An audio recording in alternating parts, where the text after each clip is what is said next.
Good morning, everybody. It's Brandon Doherty, Delaware Weather Guy. And what I wanted to do was go over quickly the potential for this weekend, the winter storm it's going to form. It's going to go across the southern half of the country. But the models this early have been very much in agreement that there is the possibility, I want to emphasize that word, possibility, that this could grow into a mammoth winter storm impacting the entire East Coast. Specifically, it would give us in Delaware a substantial snowstorm. This would not be a five and dime storm. This would be a substantial storm. I don't have amounts. I'm not giving amounts. It's still too early. The finer details need to be seen and worked out. What we can agree on at this point is what you see here. Okay. Now this was done. This post was done by Bobby Martrick and his crew at Eastern PA Weather Authority, which I posted on my page last night. Okay, I know we were in a flurry of posts because by the time I kind of took the day off, and then when I went to the page and I saw like some messages, and I'm like, oh my gosh, people are going nuts. Okay, and with the weather apps, which I'll address at another point. Okay, but it's one of my sticking points when people say that. Okay, now, so what we're going to have. All right, we're going to have a storm that develops here in the middle, in the southern half of the country. All right, it's going to form around East Texas, northern Louisiana, and it's going to create this expansive area of snow to the north, ice, sleet, freezing rain in the middle, and plain rain on the southern tier. All right, that's the first thing. The second thing, all right, has been, is this going to move north? All right. If it moves north and, moves up the coast, now it's not going to go all the way up because it can't because of blocking. So it's going to reach a certain point and then pull off to the east. All right.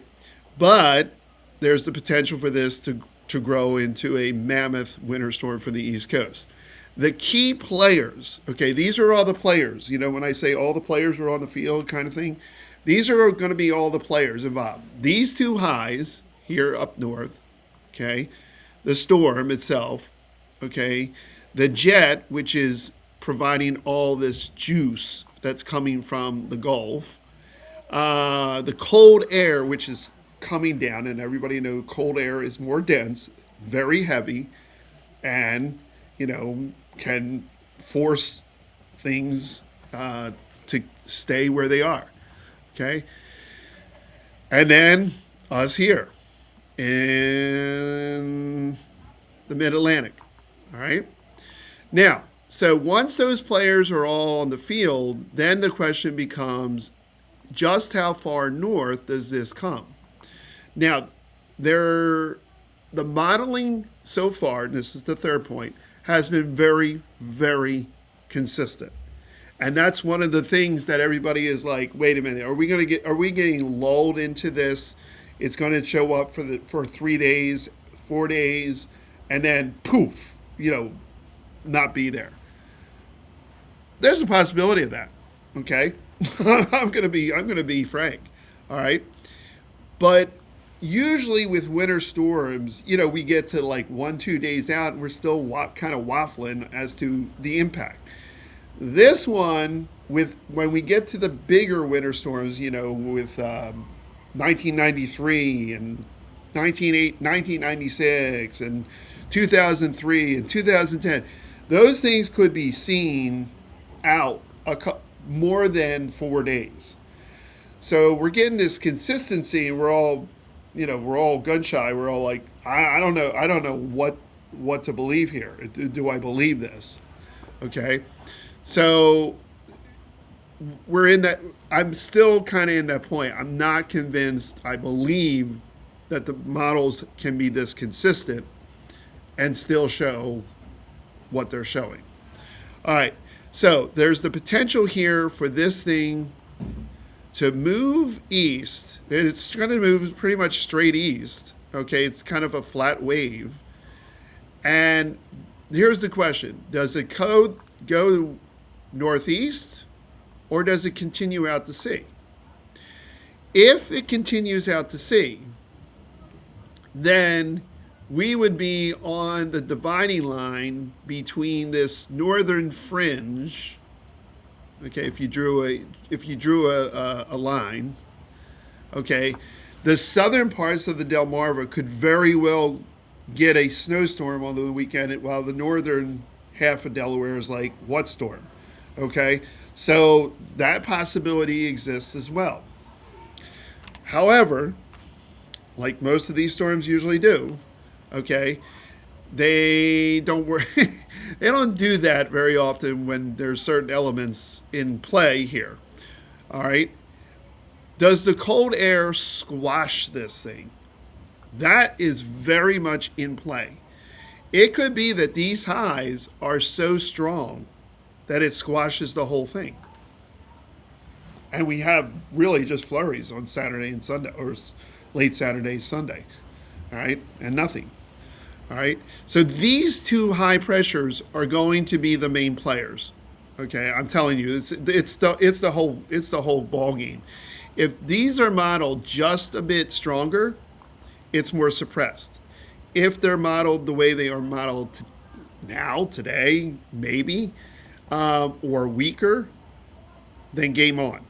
Okay, because what it's going to do, this low wants to go this way.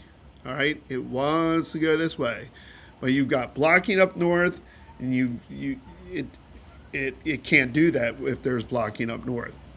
And I'll tell you later what I mean by that.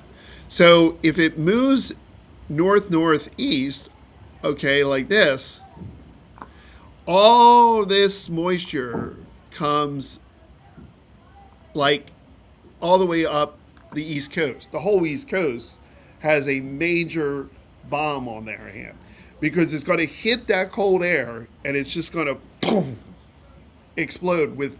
It's not going to be a wrapped up cyclone. It's going to be a very weak wave that becomes this monstrous storm because of the cold weather and this moisture coming into the cold air. If it were just a normal wave, we'd probably be talking 1 to 2 inches for Saturday and for late Saturday, Sunday, and that's it. All right, like last weekend. But this one has the potential to be massive. Okay, and I mean pretty large. I'm not getting into amounts. I'm not going with what people are seeing on their apps. You know how I feel about that.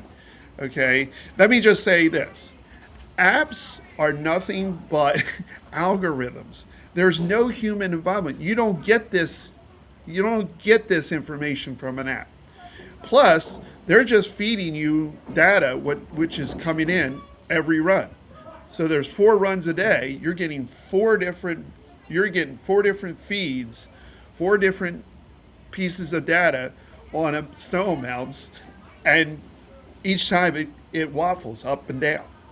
So that's why I say that's not even in my brain right now, how much snow. And here's another thing. We wouldn't need a lot of water equivalent or, snow equivalent to get, water equivalent, QPF, to get a big storm.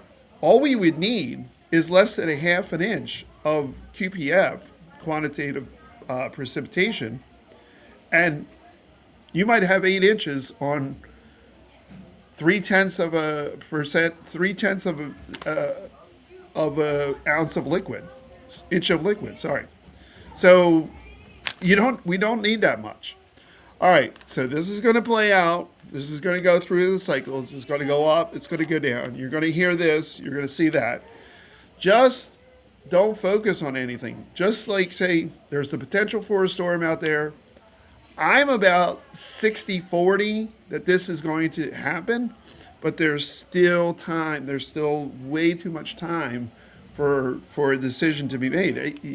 It's just we'll know better today. We'll know really better tomorrow.